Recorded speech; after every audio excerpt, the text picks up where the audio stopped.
Fellow Ghanaians, good evening. I thank you for welcoming me into your homes once again on a matter we have all sadly become familiar with, COVID-19. It has been 11 weeks since I last gave you a situational update on the fight against the disease. I've, however, used the occasion of Easter and May Day to apprise you of some major COVID-related developments and of the need for all of us to continue complying with the health and safety protocols.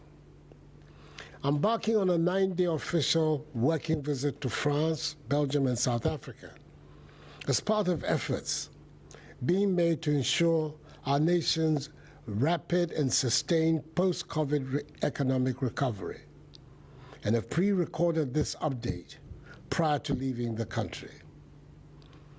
I must at the outset express the gratitude of the nation to the National Chief Imam, Sheikh Usman Nuhu Sharabutu, and all Muslims across the country for adhering to the request to have a subdued Eid al-Fitr celebration, devoid of large public gatherings.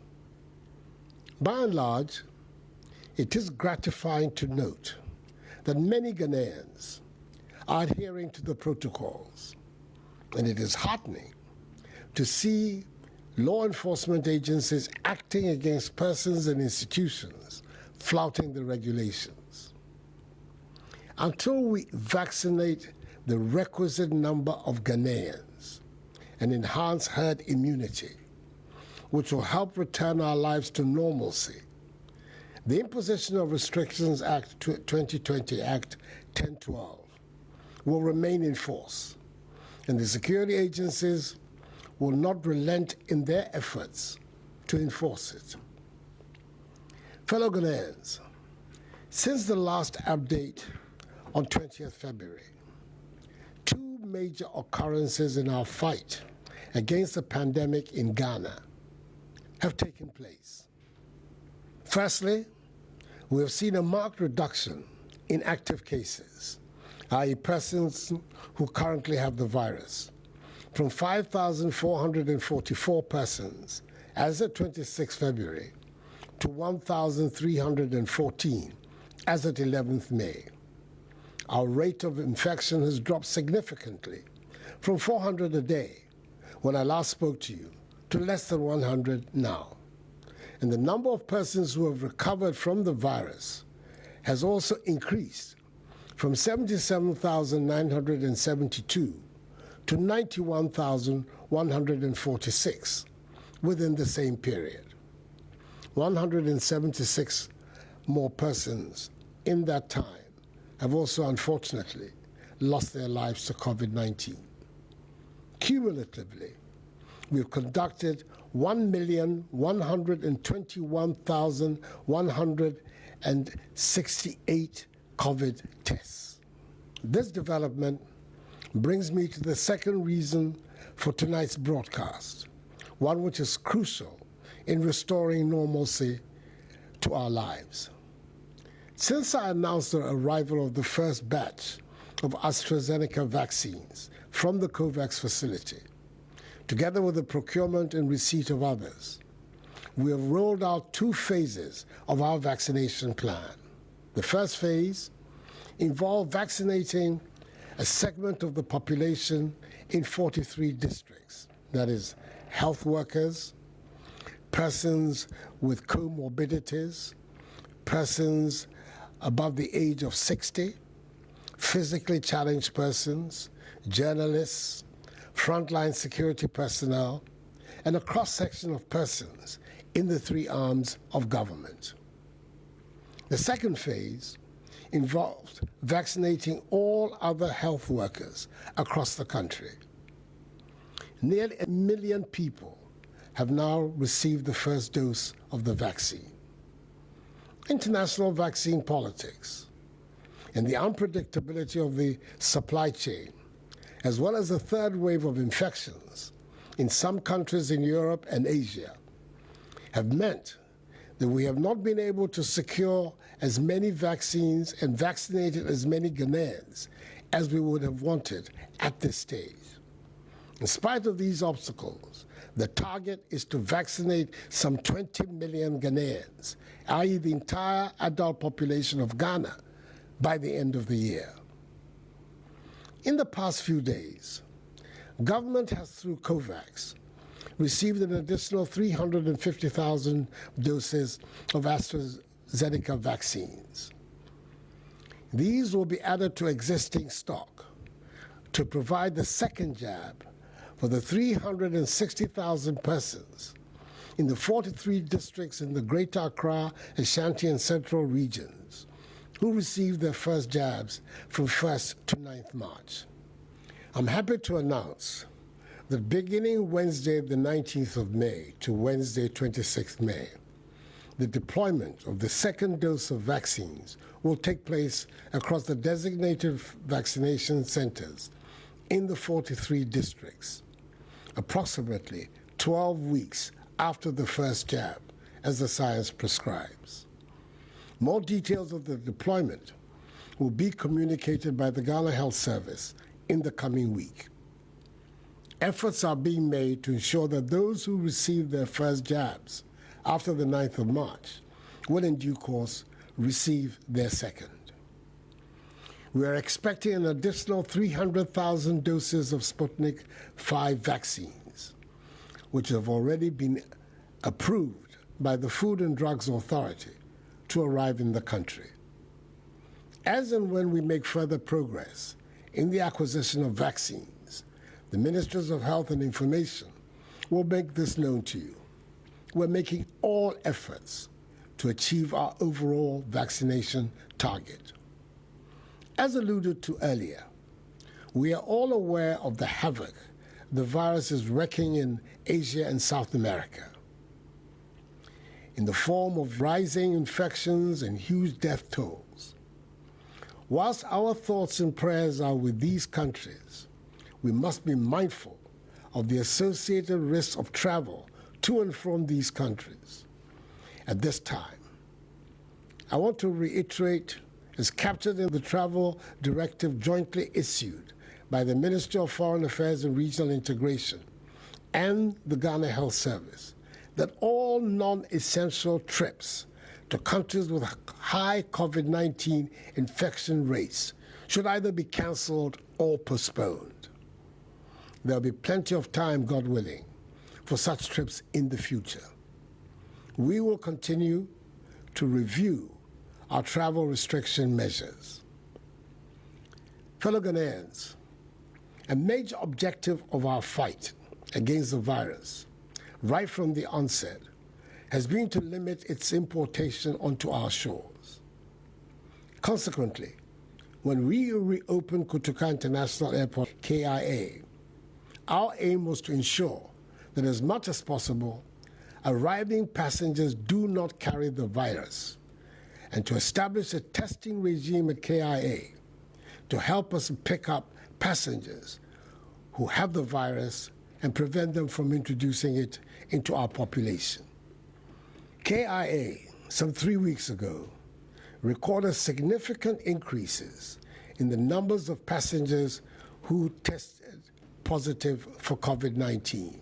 This was identified as in part being due to the countries of embarkation experiencing a third wave of the virus, and also challenges in attesting to the authenticity of COVID-19 PCR certification being presented at airports around the world. Since then, the increase in positive tests from passengers arriving at KIA has declined considerably.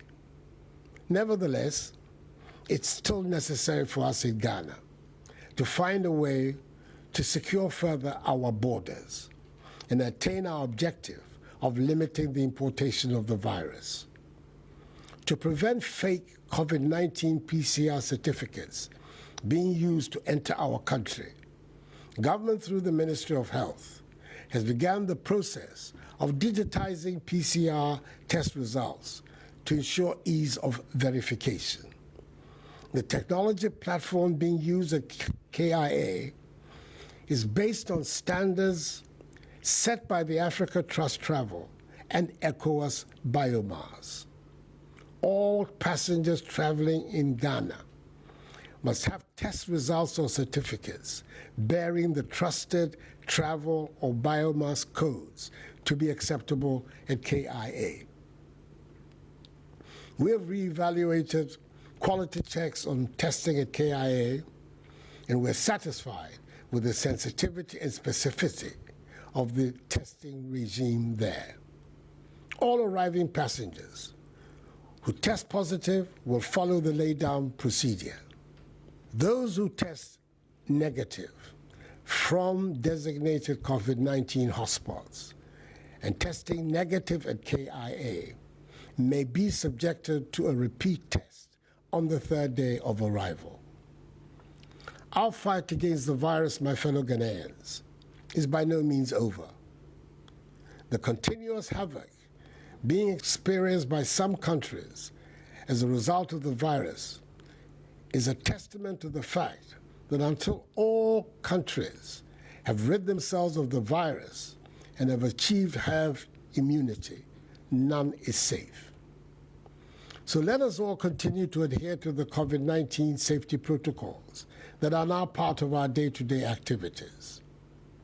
We see the rewards for our compliance with the protocols whenever we witness favorable scenarios in our fight against the virus, evidenced in the easing of some of the restrictions.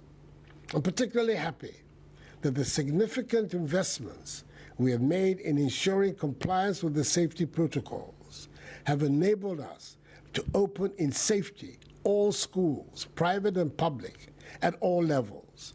And I want to thank parents, teachers, and students for making them work. We have also put in place the necessary protocols that have allowed us to return to churches, mosques, workplaces, markets, stadia, and to travel. Our ability, however, to congregate in closed spaces like cinemas, theaters, and nightclubs remains restricted. In a move towards the reopening of cinemas and theaters, government has engaged cinema owners and operators on a set of protocols and guidelines that need to be put in place and implemented by all operators before eventual reopening. In the coming weeks, the Ghana Health Service and the Ghana Tourism Authority will be announcing these protocols and mandatory modalities and work with the operators on a set of directives that will ensure the health and safety of all patrons and staff in all the facilities involved. Fellow Ghanaians, I remain optimistic that we can return our lives to normal if we cooperate and work together. Let the reduced rate of infections not lull us into a false sense of security. Let us continue to adhere to the safety protocols, that is, the enhanced hygiene and mask-wearing protocols. Let us take the vaccine when it gets to our turn, and let us continue to put our faith in Almighty God. There is light at the end of the tunnel. Our goal of 0 active cases is in sight if we remain vigilant and steadfast. Enuanom, every na watwe ayebe. One year awo paneɛ no, bɛsɛ awo ne ɛtɔ mienu. Aban ɛboaboa aduro n'ano bebree ama Ghanafoɔ nyinaa. Mesrɛ mo, sɛnea maka dada. Bɔne biara ɛni paneɛ no ho. Enti sɛ ɛduru so a, kɔ na kɔwɔ paneɛ no. Na ɛno na ɛbɛboa ama yɛatumi apam yare ɛfiri yɛn man mu. Anyame me kagya ochi na ani baane. Meni egbo corona chofa basa agbo ikun. Amlalo ebua chofa pina agana mambi fe no ewo kesho no ya ni o ya gbu chofa no ni ba wawo ni wo hwe hela keje wo manemi. May God bless us all in our homeland Ghana and make her great and strong. I thank you for your attention. Good night, and God bless you all.